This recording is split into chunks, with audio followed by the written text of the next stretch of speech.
তো আসছে, গণমাধ্যমগুলোতেও যে বিষয়গুলো ফোকাস করে আনা হচ্ছে যে তত্ত্বাবধায়ক সরকারের আদলে অন্তর্বর্তী সরকারকে ভূমিকা নেওয়ার আহ্বান জানাচ্ছে বিএনপি, এবং সরকারে দলীয় কেউ থাকলে বা দলীয় উপদেষ্টাদেরকে বাদ দেওয়ার একটা আহ্বান আছে প্রধান উপদেষ্টার কাছে। আসলে প্রথম অংশটুকু নিয়ে আসে যে তত্ত্বাবধায়ক সরকারের আদলে কিভাবে আসলে মানে এই দাবিটি যে জানালো সেটি আসলে কিভাবে সরকার এটি রাখতে পারে, কারণ আমরা তো জানি তত্ত্বাবধায়ক সরকারের একটা একটা চেহারা আছে যে প্রধান উপদেষ্টা হবেন সাবেক বিচারপতি, তার নেতৃত্বে 10 জন সাবেক প্রধান বিচারপতি হবেন, আর তার নেতৃত্বে 10 জন উপদেষ্টা থাকবেন, এরকম একটা চেহারা আছে তত্ত্বাবধায়ক সরকারের। সেটি আসলে মানে কিভাবে সম্ভব, বা কিভাবে আসলে তত্ত্বাবধায়ক সরকারের আদলে এই সরকার হবে? এটা তো তত্ত্বাবধায়ক সরকার আদলে যেটা বলা হচ্ছে, এটা যদি গ্রামাটিক্যালি যদি বলে সেটা তো না, এটা তো অন্তর্বর্তীকালীন সরকার। তো তত্ত্বাবধায়ক সরকারের আদলে যেটা বলা বুঝাতে চাচ্ছে, আমাদের অতীতে যে অভিজ্ঞতা 3 মাসের যে সরকারগুলো ছিল, সেখানে দল নিরপেক্ষতাটা চরম ভাবে ছিল। সেখানে প্রশাসনকে নিরপেক্ষ করার একটা চেষ্টা ছিল। যারা নির্বাচনী দায়িত্বগুলো পালন করেছে, ইলেকশন কমিশনের ইয়ে ছিল, এবং যাদেরকে তত্ত্বাবধায়ক সরকারের ছিলেন, উপদেষ্টা ছিলেন যারা, তাদের নিরপেক্ষতা তো মানে প্রশ্নাতীত ছিল। এই এই প্রেক্ষিতে বর্তমানে যেটা আছে, এখানে তো আর সেই অবস্থা নাই। কিন্তু বর্তমানে যেই সরকার ব্যবস্থা আছে, সেটা সেটাকে সেটার যে নজির নাই তাও তো না। 2008 সালে যে নির্বাচন হয়েছিল, হ্যাঁ, তো সেখানে কি ছিল? সেখানে তো তত্ত্বাবধায়ক সরকার ব্যবস্থা ছিল না, সেটা তো ইন্টেরিয়াম গভর্নমেন্টই করেছে, তাই না? মইনুদ্দিন ফখরুদ্দিন সরকার করে নাই। তো সেটা তো 2 বছর ছিল। তো সেরকম এখনো তো তাই আছে, এখন তো 1.5 বছর মনে করেন থাকবে, এখনো তো সেই সরকারই আছে, তাহলে নতুন কিছু না এটা। এবং এখানে ওনারা যেটা চাচ্ছে, যে নতুন আরেকটা সরকার চাচ্ছেন না, ওনারা চাচ্ছেন যে যাদের বিরুদ্ধে অভিযোগ আছে যে দল নিরপেক্ষতা মানে ক্ষুণ্ণ হয়ে পড়েছেন যারা, তাদেরকে যাতে দূরে রাখা হয়। আমি জানি না, হয়তো তারা 2-1 জন উপদেষ্টার নাম বলেছেন, আমি শুনেছি 2 জন উপদেষ্টার নাম বলেছেন, আমি পার্সোনালি বলতে চাই না সেটা। তো কিন্তু সাংবাদিকরা তাহলে তাদের জিজ্ঞাসা করেছিলেন, তখন তারা বলছেন সুনির্দিষ্টভাবে বলেন নাই। মানে সাংবাদিকরা তো জিজ্ঞাসা করেছিলেন না আচ্ছা, কেন? যাই হোক, তার ওনারা যে যে 2 জনকে টার্গেট করেছেন আর কি, একজন ভদ্রমহিলা আর একজন পুরুষ, 2 জনকে ওনারা দিয়েছেন। আপনি হয়তো ভাবছেন যে ওই ছাত্র উপদেষ্টাদের কথা না, ছাত্র উপদেষ্টাদের কথা ওনারা আমার মনে হয় নাই বলেছে আজকে। তো এই জায়গা থেকে কালকে আবার যাবে, জামাতে ইসলামী যাবে, সে একই দৃশ্য হবে, বলবে যে এই 2 জন লোক বিএনপি ঘেঁষা, তাদেরকে আপনারা এখানে রেখেন না। যেমন তারা আজকে বলেছে এই 2 জন জামাত ঘেঁষা।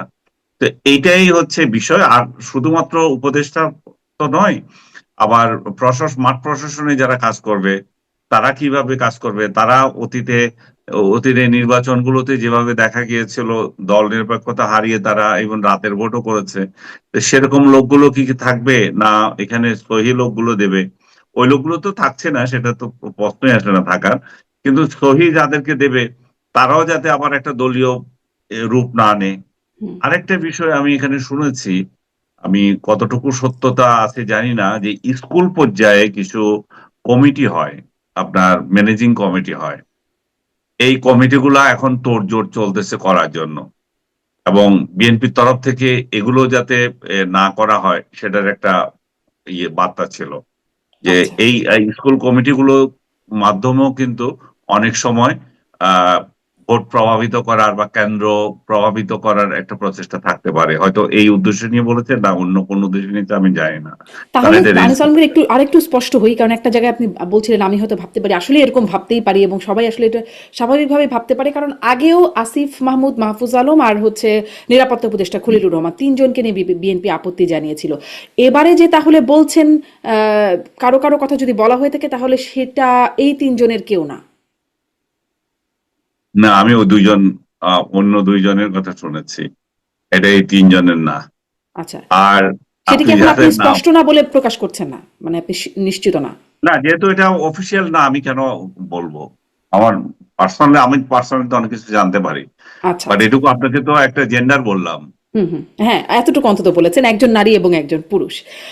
জি, আর একটা যে বিষয়, যে তত্ত্বাবধায়ক সরকার একটা রুটিন কাজ করে, এটা আমাদের জানা, যে তত্ত্বাবধায়ক সরকার এত কিছু তাহলে মানে এই সরকারের যে নানান দিকে বিস্তার কাজ করছেন, জুলাই সনদ অনুষ্ঠানে, স্বাক্ষর অনুষ্ঠানেও প্রধান উপদেষ্টা বললেন যে বঙ্গোপসাগর, আমি একটু কোটি করি, বঙ্গোপসাগর অত্যন্ত সম্পদশালী, এর পূর্ণ ব্যবহার করতে চাই আমরা, আর তর্কে বিতর্কে থাকতে চাই না, এই জন্যই আজকের সনদ হলো। যদি আমি বুঝি নাই যে বঙ্গোপসাগর ইস্যুতে সনদের কি আছে, থাকলে আপনি আমাকে বলতে পারেন, আপনি পড়েছেন পুরোটাই। সেটি একটি, মানে এই যে নানান দিকের কাজ, বঙ্গোপসাগর বন্দর ইত্যাদি ইত্যাদি যে বিষয়গুলো তত্ত্বাবধায়ক মানে বর্তমান সরকার হাতে নিয়েছে, এগুলোতে তাহলে মুভ না করার বা আর না এগোনোর দাবি আছে বিএনপির, এরকম কিছু কি? মানে তত্ত্বাবধায়ক সরকারের তো রুটিন কাজ করবার কথা।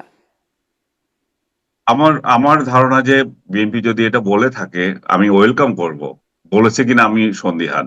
হুম বা বললেও এভাবে হচ্ছে যে এগুলো আমরা দেখবো, আমরা বা নির্বাচিত সরকার যারা আসবে তারা দেখবে, আপনারা এখন কেন করছেন, এটা কিন্তু তাদের আগের বিবৃতি ছিল এরকম।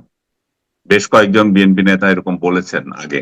কিন্তু তত্ত্বাবধায়ক সরকার কেন এত তোড়জোড় করে এগুলো করতে চাচ্ছে, সেটাই তো জনগণের প্রশ্ন। কারণ 2 দিন পরেই যখন একটা নির্বাচিত সরকার আসবে, তার হাতে কিছু দায়িত্ব দিয়ে যান। আপনারা কেন সবগুলো করতে হবে?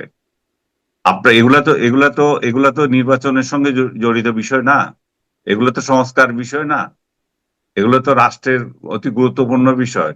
রাষ্ট্রের অত্যন্ত গুরুত্বপূর্ণ ইনস্টলেশন গুলো, জায়গাগুলো, আপনি বিমানবন্দর, সমুদ্র বন্দর, এই জাতীয় জায়গাগুলো যখন আপনি বিদেশিদের হাতে তুলে দেন, সেখানে তো জনমত কি আছে, জন জনতার রায় আছে কিনা, সেটা তো বিষয়।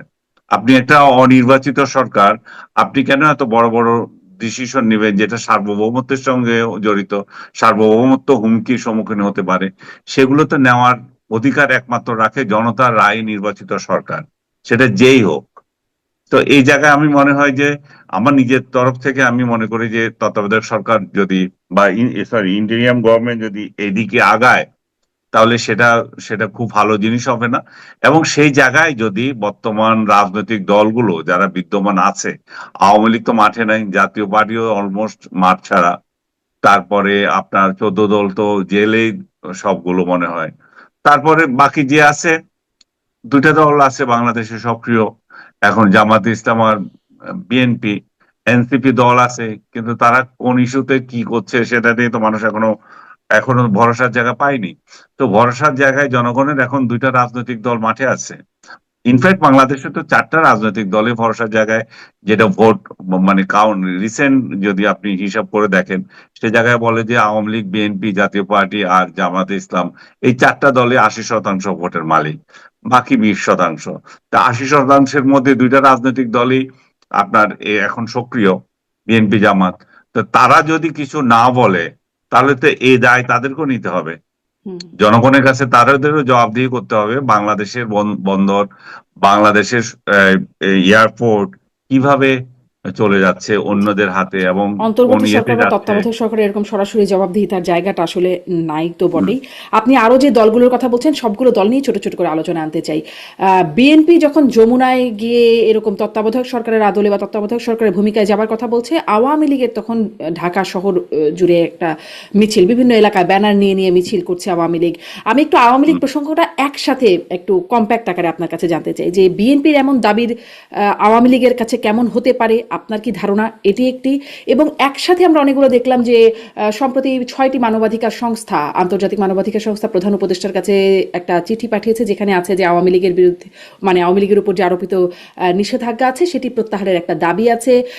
সম্প্রতি মেহেদী হাসানের সাথে, আন্তর্জাতিক সাংবাদিক মেহেদী হাসানের সাথে সাক্ষাৎকারে, সেখানেও একটা আওয়ামী লীগের নিষেধাজ্ঞা, আওয়ামী লীগের কার্যক্রমের উপর নিষেধাজ্ঞার বিষয়ে একরকম চাপেই পড়েছিলেন প্রধান উপদেষ্টা।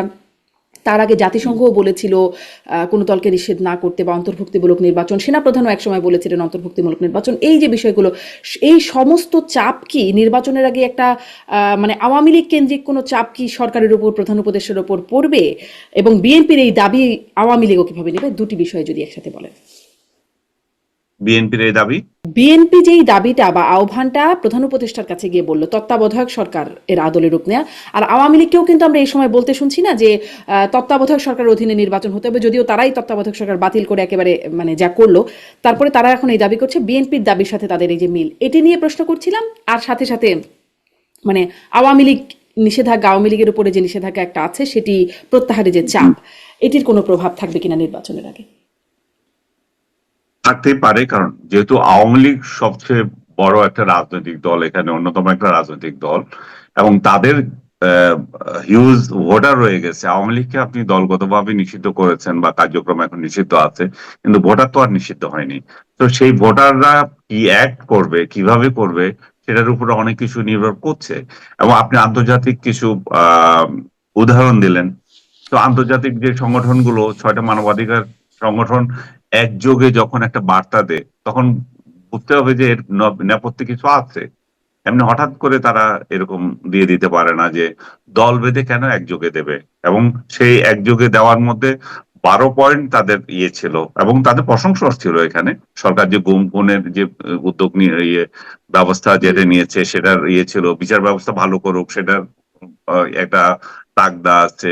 আপনি জানেন এই যে 12 পয়েন্টের, তার মধ্যে আওয়ামী লীগকে রাজনীতি করতে দেওয়া, এটা একটা বড় ধরনের ইঙ্গিত। এবং কয়েকদিন আগে আরো একটা সংগঠন এরকম বলেছিল যে আওয়ামী লীগকে ইয়ে করার জন্য, মানে রাজনীতি করার সুযোগ দেওয়ার জন্য। আপনি আন্তর্জাতিক আহ সাংবাদিক মহলের কয়েকজনের কথা বললেন, মেহেদীর কথা বললেন বিশেষ করে। তখন এটা খুব আলোচনায় এসেছিল, এবং কেয়ারটেকার গভর্নমেন্টের ইন্টেরিয়াম গভর্নমেন্টের তরফ থেকেও তখন বলা হয়েছিল যে আমরা এইভাবে বলিনি, এভাবে বলেছি। একটা বিতর্ক তৈরি হয়েছিল যখন বললো যে আওয়ামী লীগকে তো আমরা নিশ্চিত করিনি, তারা আহ, বৈধ যে কোনো রাজনৈতিক সময় দল। আসতে পারে নির্বাচনে। তো সব, এবং জাতিসংঘের কথা বললেন, সব দিক থেকে, এবং পার্শ্ববর্তী দেশ ভারত অবশ্যই তারা চায় যে একটা, বারবার বলছে তারা এখানে একটা ইনক্লুসিভ ইলেকশন চায় তারা। তো এই অংশগ্রহণমূলক হচ্ছে অবশ্যই এখন, কিন্তু ইনক্লুসিভ নির্বাচন তো হচ্ছে না।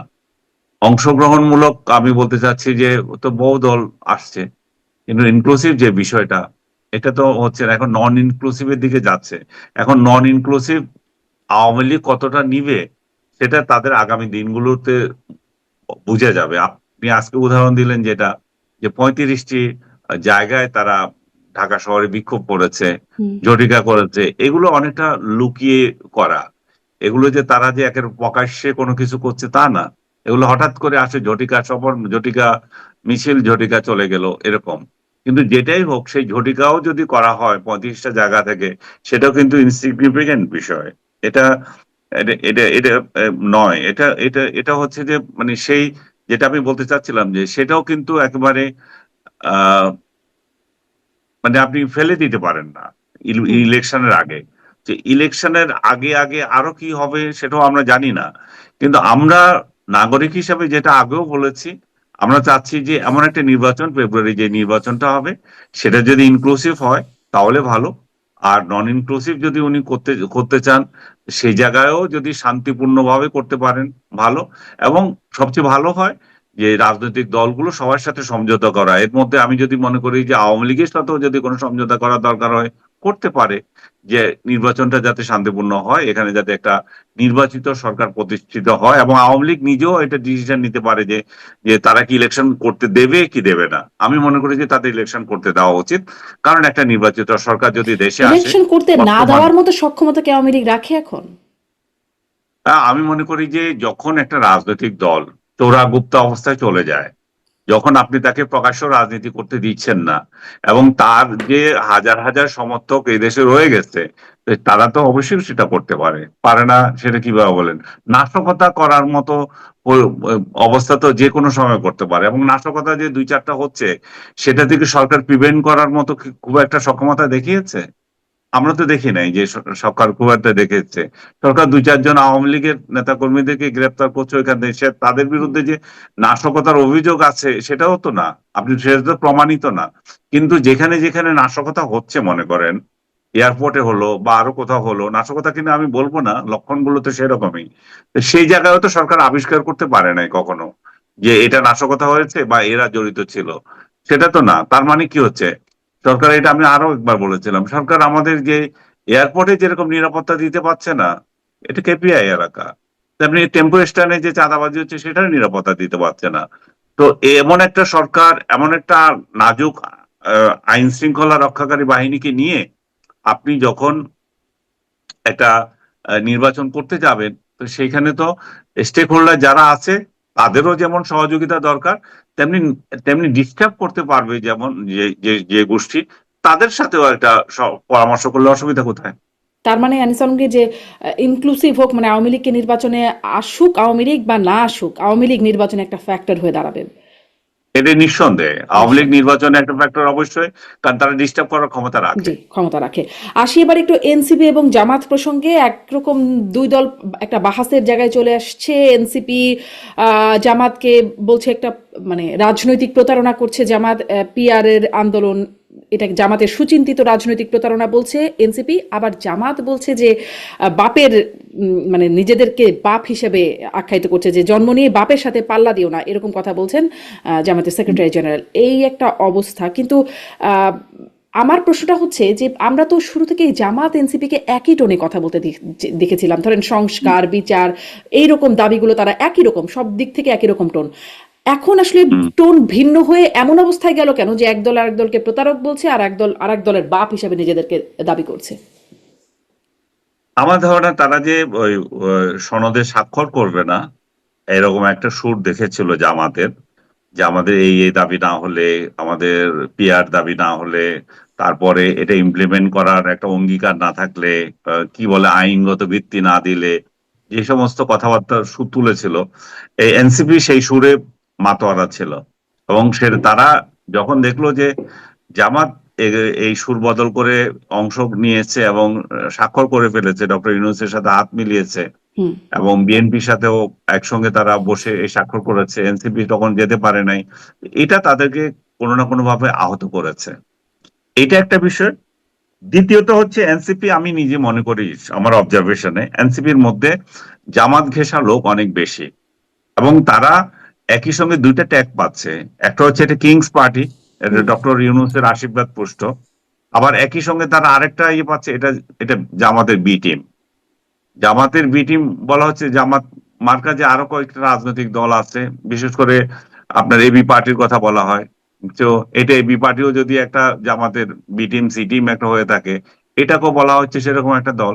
তো তারা হয়তো সেই সেই বদনামটাও গোছাতে চায়, যে তারা আহ, একেবারেই ইয়েতে জামাতের দিকে না ঘেঁষে তারা মধ্যপন্থার একটা রাজনৈতিক দল, সেটা বুঝাতে চায়, হুম। যে বা জামাত বিরোধী অবস্থানের একটা রাজনৈতিক দল বুঝাতে চায়। এই মুহূর্তে মনে করেন তাদের সাথে বিএনপির একটা ঐক্য হওয়ার সম্ভাবনা আছে, কারণ বিএনপি তাদেরকে এক ধরনের, তাদের সাথে কথাবার্তা হয় তাদের, তারাও চায় যে ইয়াংরা রাজনীতিতে আসুক, প্রতিষ্ঠিত হোক। তো বিএনপি যখন কয়েকটা সিট ছেড়ে দেওয়ার যখন অঙ্গীকার করবে, তখন বিএনপিও তো চাইবে বিনিময়ে কিছু, যে তোমরা যে জামাতের সাথে নাই সেটা আমাদের দেখাও। হুম। আদারওয়াইজ আমরা মনে করো 10টা সিট দিলাম বা 5টা সিট দিলাম, সেগুলো তো আবার জামাতি কতগুলোকে দিয়ে তোমরা নমিনেশন দিয়ে দিবে, ওরা আবার জামাতে জয়েন করে ফেলবে, এরকম তো হতে পারে। হুম। তো তার আমরা মানে আমাদের বিএনপির সিটগুলো সাথে যাওয়ার একটা লক্ষণ হতে পারে এটা। হতে পারে, কারণ আচ্ছা। তারা তো বিএনপির সাথে যেতে পারে, সেটা যে বিএনপি তো অস্বীকার করছে না। হুম। বিএনপির নেতা তারেক রহমান তার বিবিসি ইন্টারভিউ তো বলেছে যে আমরা ইয়াংদের সাথে ইয়ে করে আমরা এটা ইয়ে উড়িয়ে দিচ্ছি না, তাদের সাথেও আমাদের জোট করার যে সম্ভাবনা আছে। এবং বিএনপি তাদের এই পেজটা ইউজ করতে চায়, তারা তারা যেহেতু জুলাই আন্দোলন, জুলাই বিপ্লব যেটাই বলি আমরা, অভ্যুত্থান, তারা তো অভ্যুত্থানের নায়ক ছিল, এবং এই নায়কগুলো তো এই দলে আছে। তো তারা যদি সেটা ব্যবহার করতে চায়, তাহলে তাদেরকে নিয়ে আসলো, হুম। যে তারা আমাদের সঙ্গেই আছে, ইয়াং ফোর্স আমাদের সঙ্গে আছে, বিএনপির পক্ষে এটা দেখানো সহজ হবে। কিন্তু মাঠ পর্যায়ে যে অবস্থা, বিএনপি সেটা উপলব্ধি করে কিনা জানি না, কারণ এনসিপি কয়টা ভোট পাবে এটা কিন্তু ভীষণ সন্দেহের ব্যাপার। এবং তাদের ভোট, তাদেরকে তাদেরকে সিট ছেড়ে দিলেও তারা ওই সিটে জয়ী হয়ে আসতে পারবে, এটা আরো বড় সন্দেহের ব্যাপার, কারণ এখন তার ধানের শীষ মার্কা নিয়ে তারা হুম। নির্বাচন করতে পারবে না, তাদের তো নিজস্ব মার্কা নিয়ে নির্বাচন করতে হবে। আর বিএনপির মতো একটা রাজনৈতিক দল, এত বৃহৎ একটা রাজনৈতিক দল, তাদের কত কর্মী কত জায়গায় বিদ্রোহী প্রার্থী হয়ে যাবে। তো তো সেখানে আপনি যদি এনসিপির কোনো একটা মার্কায় আপনি দাঁড়ালেন, এনসিপির মার্কা আজকে কি জানি একটা দিয়েছে, তো সেরকম একটা মার্কায় যদি আপনি দাঁড়ান আর ওইখানে ধানের শীষ নাই, তো আরেকজন স্বতন্ত্র হয়ে তো জয় হয়ে চলে আসতে পারে। হুম, তো এনসিপি কে তো জোর করেও তারা জেতাতে পারবে না। কিন্তু তারা যদি সঙ্গে থাকে, একটা একটা ভালো সাইন দেখা যায়, দেখতে সুন্দর লাগে। আবার হুম, এটাও একটা কথা আছে যে এনসিপি যখন বিএনপির সঙ্গে আসবে, তখন এই সরকারের যে কিছু নেগেটিভ পারফরমেন্স যেগুলো হয়েছে, সে দায়ও কিন্তু বিএনপির ঘাড়ে তখন পড়বে। কারণ এই নেগেটিভ পারফরমেন্সের প্রধান হোতা হিসাবে দেখা হয় এনসিপি কে। এনসিপি এই সরকারকে ব্যর্থ করার ক্ষেত্রে কিছু কাজ করেছে, এরকম একটা অভিযোগ আছে। আবার সরকারের যে ব্যর্থতা, সেটাও আবার এনসিপির উপরে আসতেছে, ভাইস ভার্সা। কিন্তু হুম। এনসিপি যে এনসিপি কে যে একটা পজিটিভ ভাবে দেখবে, সেটা তো সরকার যদি পজিটিভ কাজ করতো, সেটার সেই হুম। ক্রেডিটটা তারা নিতে কিন্তু পারতো। এই তকমা থেকেই কি এনসিপি এখন বের হচ্ছে? মানে আপনি বলছিলেন জামাতের টিম বা জামাতের গর্ভ থেকে এনসিপি হলো, এই যে অভিযোগ, মানে বাপ দাবি করছে জামাত, এখান থেকে আসলে বের হয়ে আসার একটা মধ্যম পন্থার একটা জায়গা তৈরি করার জায়গা থেকে এনসিপি হয়তো এটা করতে পারে। এনসিপি কি কিংস পার্টির তকমাও? আমরা বিভিন্ন সময় আলোচনায় এটি এসেছে যে এনসিপি কিংস পার্টি, আপনিও বলছিলেন আজকে, সেইটার তকমা থেকেও বেরিয়ে আসছে কিনা? কারণ ধরেন জুলাই সনদে স্বাক্ষর করলো না তারা, এবং প্রধান উপদেষ্টা তাদেরকে ছাড়াই বললেন সমস্ত রাজনৈতিক নেতা, সমস্ত জাতি আহ, ঐক্যবদ্ধ হয়ে জুলাই সনদে স্বাক্ষর করছেন, মানে তাদেরকে ছাড়াই সমস্ত কাউন্টেড হয়ে গেল। হুম। কিংস পার্টি বা বিভিন্ন এখন যে সরকারের সাথে তাদের একটা দূরত্ব দেখা যাচ্ছে, কিংস পার্টির তকমা কি তারা থেকে মুক্ত হচ্ছে? এই ঘটনায় তো যদি তারা অনড় থাকে, তাহলে হইতেও পারে তারা একদিকে জামাতের বি টিমও না, তারা কিংস পার্টিও না, তারা সহি এবং এই, মধ্যপন্থার একটা রাজনৈতিক দল, তারা নিজস্ব সত্তায় একটা রাজনৈতিক দল, সেটাও একটা প্রমাণের একটা সুযোগ থাকে। কিন্তু এবং তারা এটাও বলেছে সই না করলেও তো হয়, সই না করলেও যে নির্বাচন পিছিয়ে থাকবে তা তো না। সইটা কি আসলে? সইটা তো এটা একটা সমঝোতা যে আমরা রাজনৈতিক দলগুলো অঙ্গীকার করছি যে আমরা যদি ক্ষমতায় যাই আমরা এই কাজগুলো করব। এটা তো আসলে নির্বাচনের সঙ্গেও যে সম্পর্কিত তা না, ফেব্রুয়ারি ইলেকশনের সাথে এর কোনো সম্পৃক্ততা নাই। সেটা আলাদা একটা অঙ্গীকারনামা। হুম, তো সেই জায়গায় এখনো সরকার তো 31 তারিখ পর্যন্ত তাদেরকে সময় দিয়ে রেখেছে।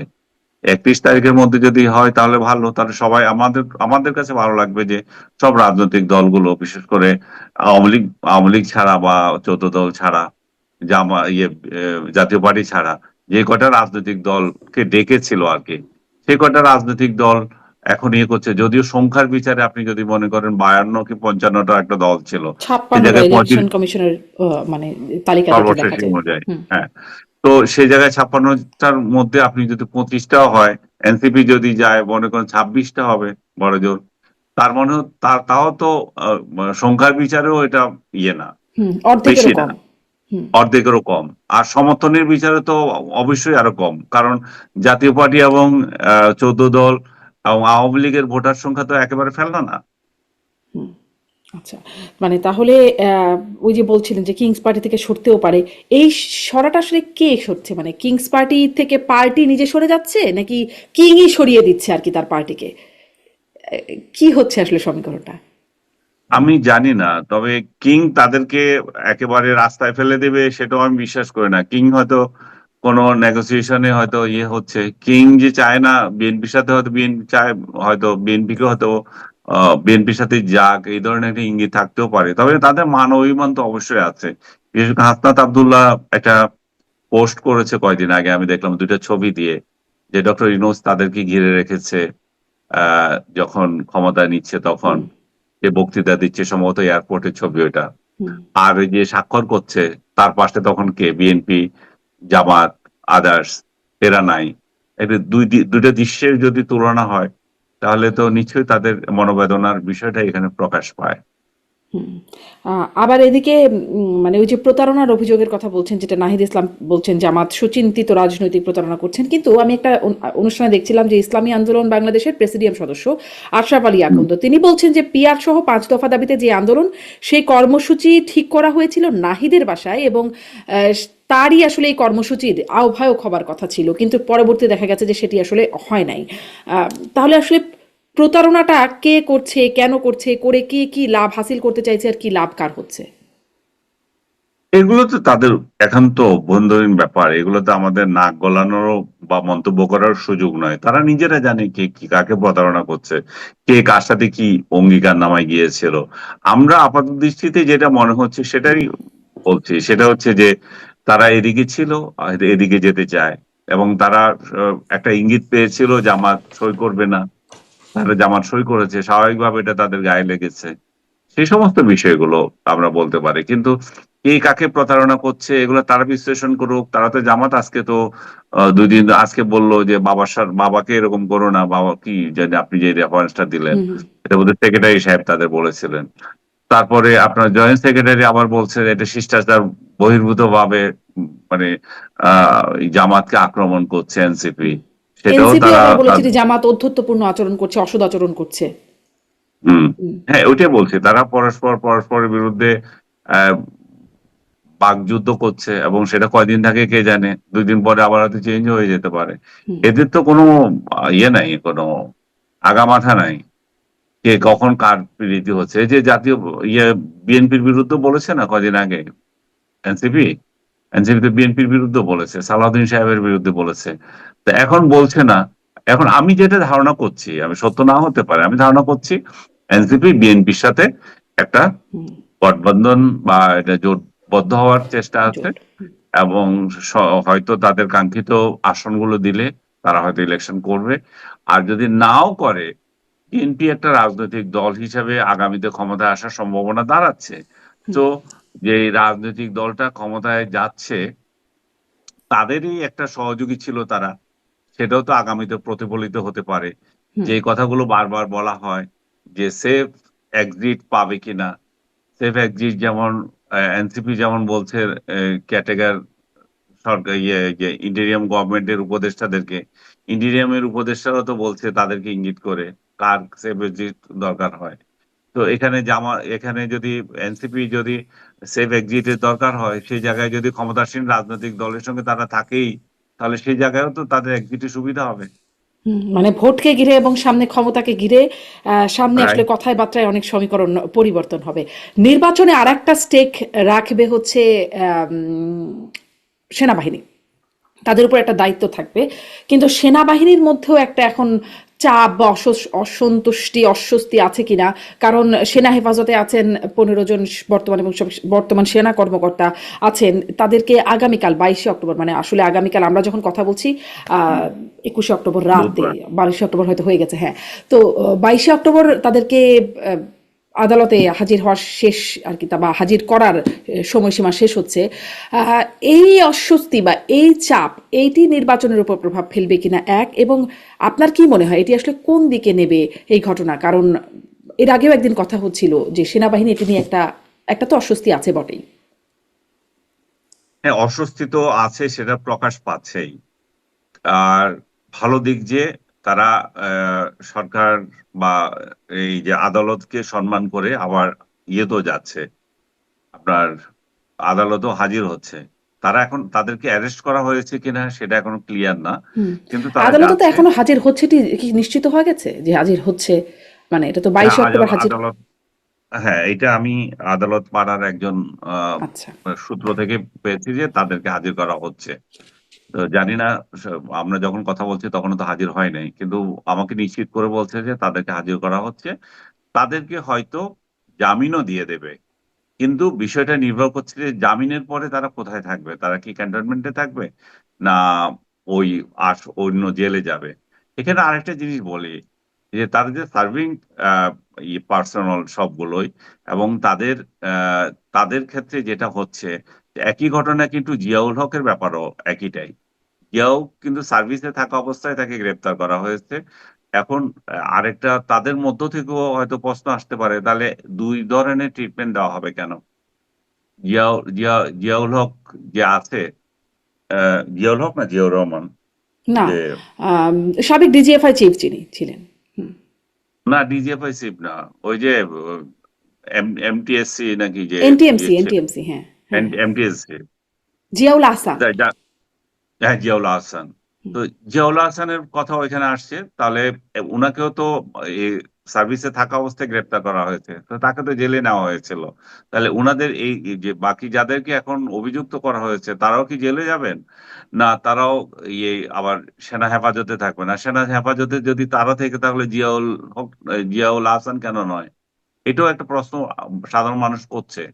তো এই পুরো ব্যাপারটা কিভাবে ডিল করবে আমি জানি না। বাট আমরা সাধারণ মানুষ হিসাবে জনগণের তরফ থেকে বলবো যে এটা সম্মানজনক হওয়া উচিত। এটা আমাদের সেনাবাহিনী আমাদের একটা গর্বের বিষয়। তো এটা কিন্তু যে যিনি অপরাধী আবার অপরাধী অপরাধী, সেটাও একটা বিষয় আইনের দৃষ্টিতে, সেটাও সমান সবার ক্ষেত্রে। তো যেভাবে হোক, যেটা যাতে সরকার এবং সেনাবাহিনীর মধ্যে এমন একটা পরিস্থিতি তৈরি না হোক যেটাকে জাতিকে আবার এটার দণ্ড দিতে হয় আর কি। সালাউদ্দিন আহমেদও ঠিক এরকম কথাই অতি জরুরি বৈঠকে বলেছিলেন যে সেটা এফোর্ড করতে পারবো না। দেখা যাক আসলে কি হয়, সেনাবাহিনী যায় কি না সেটা নিয়েও নিশ্চয়ই একটা বিবৃতি আসবে। একদম শেষ একটা প্রসঙ্গে একটু আসি যে আসিফ মাহমুদ সচিব ভুইয়াজ তিনি সম্প্রতি একটা ফেসবুকে পোস্ট করেছেন যে ভারতের সাথে 10টি চুক্তি বাতিল হয়ে গেছে, আরও চুক্তি পর্যালোচনায় আছে বাতিল হবার জন্য। কিন্তু পররাষ্ট্র উপদেষ্টা সেই সময় বলেছেন তিনি সেই নিয়ে মন্তব্য তো হুম। সেদিনই করতে চান না, কিন্তু সবশেষ জানা মতে তিনি বলছেন যে হুম। একটি মাত্র চুক্তি বাতিল হয়েছে, আর কয়েকটি চুক্তি পর্যালোচনায় আছে। এরকম গরমিল হবার মানে যে হলো, এটিকে আপনি কিভাবে দেখবেন?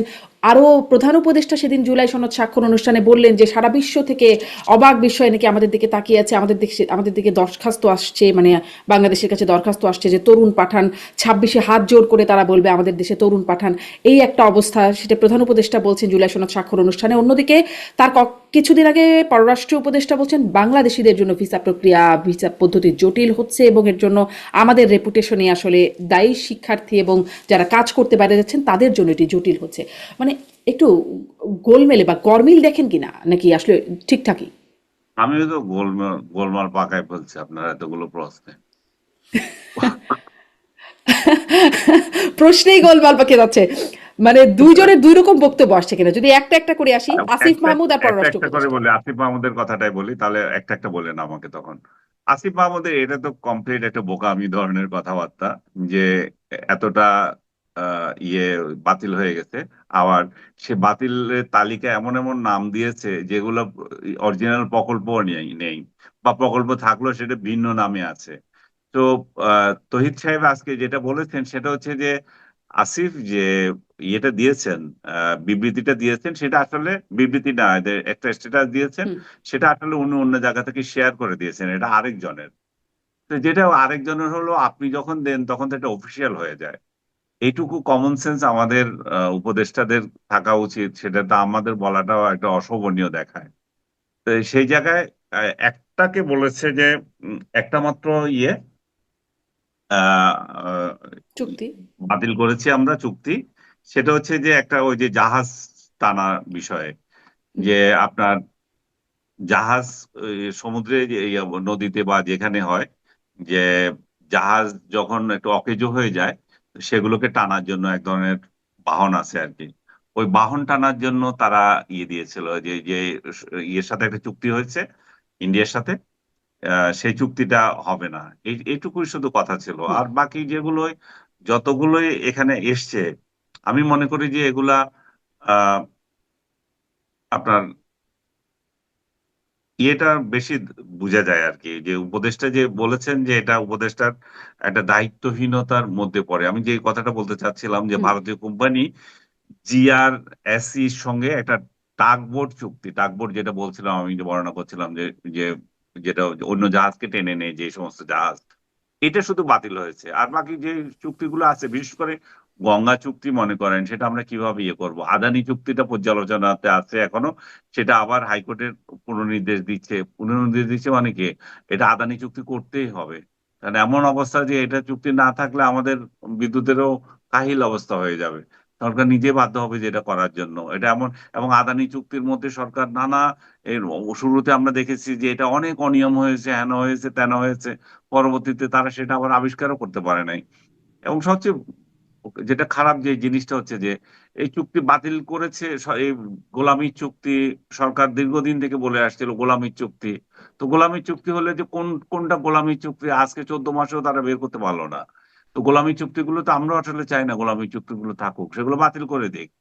কিন্তু একটা উপদেষ্টার পররাষ্ট্র উপদেষ্টার বক্তব্য অনুযায়ী মাত্র একটা চুক্তি আমরা এটা করছি না, এবং সেটা উনি স্পষ্ট করে বলেছেন। বাকি যেগুলোর কথা বলেছেন এগুলো আংশিক, কতগুলো কতগুলো অন্য নামে আছে।